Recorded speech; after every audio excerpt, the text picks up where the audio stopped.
Hey, so what was it?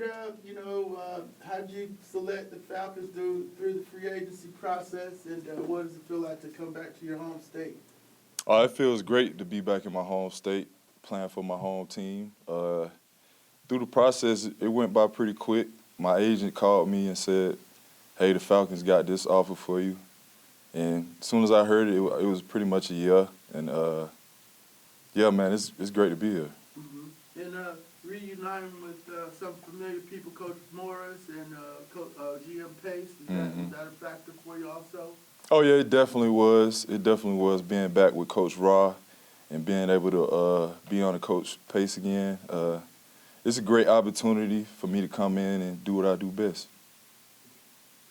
What is it that you do best? What do you add to the Falcons? I add, I like to say a smoking gun. I'm a smoking gun, you feel me? And I'm going to go out and prove that and show that. What does that mean? Third down. Picture third down, third, 6, third, 7. Trying to get a quarterback. That's why I show up. You know what I'm saying? That's what I'm here for. When you were looking at your options, I'm sure you were looking for a team that had a need for a smoking gun type player. Did, even before you knew of their interest, did the Falcons look like a potential landing spot where there would be that need? Oh, yeah. I'm not even looking at what they need. I just want to come in and add to whatever they got. You know what I'm saying? And this is an opportunity for me to just come in and add on to the team. What's your relationship like with Raheem Morris? He's more than a coach. He's like a brother, father. You know, he's a great person, great guy to be around, and I look forward to playing for him again. How much, knowing that he was here, played into your decision to come back to Georgia? He pretty much made it easy. He made it a very easy yes, because I know the type of coach he is, and I know what he expects his players to bring on game day. To see a guy that you think can get like the best level of play out of you? Oh yeah, most definitely. I had some of my best plays out there playing in LA with him. I won a ring with him in LA, so yeah, by far he's one of the best I had. Leonard, you mentioned LA, and it looks like that 2020 season was a little bit of an inflection point kind of in your career, and since then, 8.5 sacks last season, that's the fewest that you've had. So what about kind of your career led to this second half resurgence? I know you spent a lot of time looking at pass rush as an art. Did it really unlock for you when you got to LA? It did. It basically was me, a pro becoming a pro, being more professional, being more aware of my moves on third down, basically. You know how you can just go out and play without knowing the move. It's basically studying your craft so hard that you know what moves you're doing and you know when the time to do them. Yeah. Do you have a favorite move? Throughout my career, the cross chop being one of my highest percentages on the sack. But yeah, that's one of my go-tos. Yeah. What was your family's reaction when you told them you were coming home? Oh, my mom was crying. She was way more excited than me from the phone call, because she was crying once I told her, I'm like, Mom, you got to calm down. They ain't even put it on TV yet. But she was just so happy for me because she been a Falcon fan her whole life, and she been tailgating. Even though I'm on other teams, she'll still come and tailgate with the Falcons sometimes. So it's just so surreal for her, and I'm going to go out and put on my thing for her, too. Were you a Falcons fan growing up? Oh, yeah. I mean, I'm a Georgia boy, so it's only right that I be a UGA Bulldog and be a Falcons fan, too. Is it surreal, though? Because you've been a professional for so long that you kind of lose allegiance to teams, right? Mm-hmm. You're loyal to the guys that are writing the paycheck. But so does it feel surreal that you're kind of capping off your career with this bow of playing for your hometown team?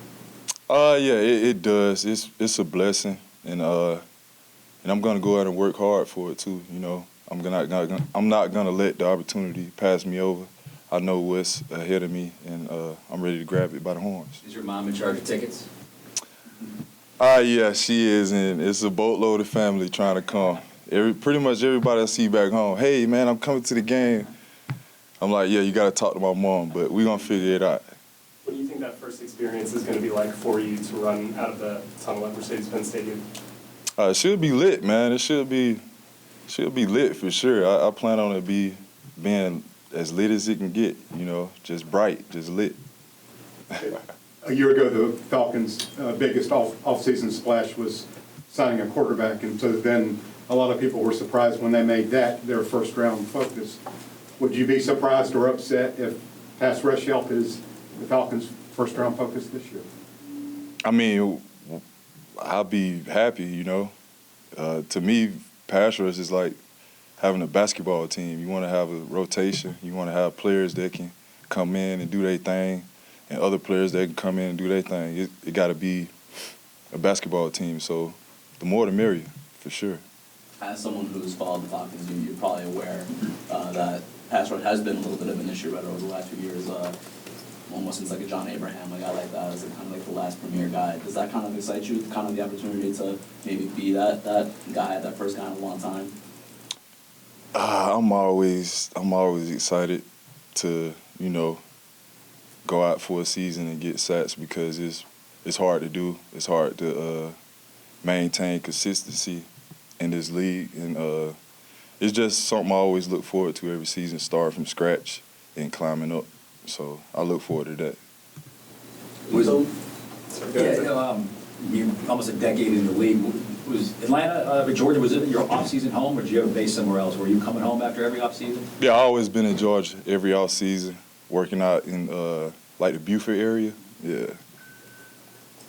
We've seen the last few off seasons, some well-respected veterans kind of sign one-year deals with Atlanta. Calais Campbell, Justin Simmons, yourself. What is it about this team here in Atlanta that is attractive to somebody who is a decade into the league at this point in their career? For me, I always think back on when Vic was playing. You know, the energy that I felt from the Falcons, just the swagginess. You know, I like the colors. I like the black, the red, the logo. You know, you can't beat it, and I love to have that jersey on. So. When you look at this defense, what excites you about it and the pieces that are already in place? When I look at it, it's a defense with a lot of young cats, and I'm looking to come in and just helping them, and them helping me also, and just doing whatever it takes to win, doing our job as a defense and keeping offenses from scoring. Do you consider yourself a leader in the locker room, like someone who will take the younger players under your wing? I'm more of an action-based leader. I do it by practicing hard, you know, going hard every day. I don't never really get into the vocal side of it. I always try to lead through my actions. You talked about the rotation and the team approach up front and trying to, you know, play off of each other. I mean, y'all had the Super Bowl. I was there. Y'all had Donald, you over here, Bono. Y'all had a crew.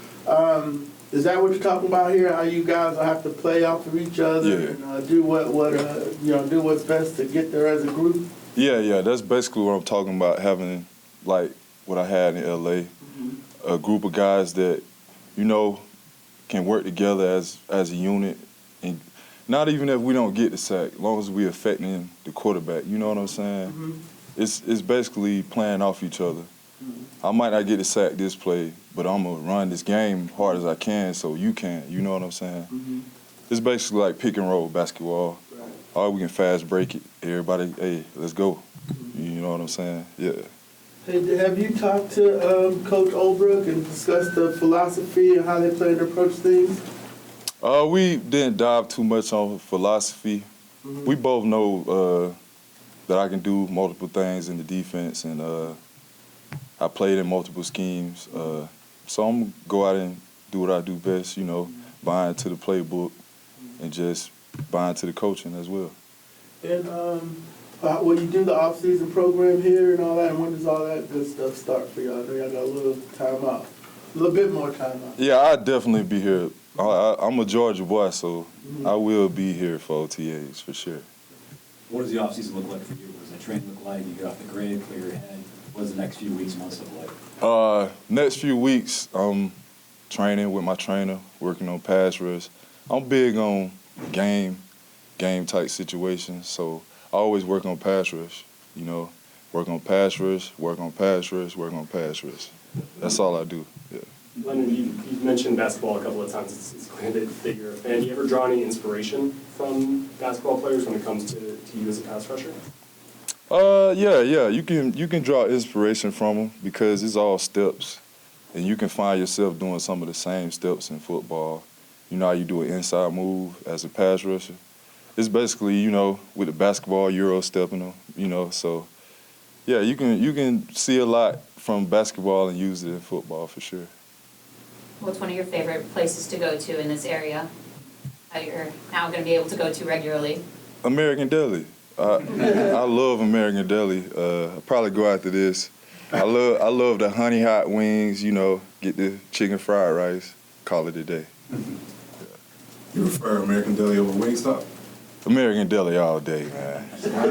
Wingstop wings are too big, but American Deli, perfect size, yeah. What's one goal you want to accomplish this year? I mean, you've been in the NFL for a long time, but what's one goal you want to accomplish this year that you haven't accomplished yet?